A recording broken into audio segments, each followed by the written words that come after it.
ગુજરાત અને રાજસ્થાનમાં ઈડીની મોટી કાર્યવાહી એક સાથે 25 સ્થળો પર ઈડીએ મોટી કાર્યવાહી કરી છે।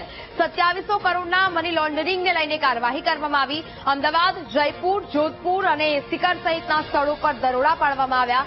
દિલ્હી અને રાજસ્થાનના ટીમોમાં સર્ચ ઓપરેશનમાં જોડાઈ છે। 2700 કરોડના ઇન્વેસ્ટર્સ કૌભાંડની તપાસમાં દરોડા પાડવામાં આવ્યા છે। સારું રિટર્ન અને પ્લોટ અપાવવાના નામે છેતરપિંડીનો આ મામલો છે। નેક્સા એવરગ્રીન નામની કંપનીએ ધોલેરામાં વધુ રિટર્ન જમીનનો વાયદો કર્યો હતો। તો 2700 કરોડના ઇન્વેસ્ટર કૌભાંડની તપાસમાં દરોડા પાડવામાં આવ્યા। સારું રિટર્ન અને પ્લોટ અપાવવાના નામે છેતરપિંડીનો આ સમગ્ર મામલો છે।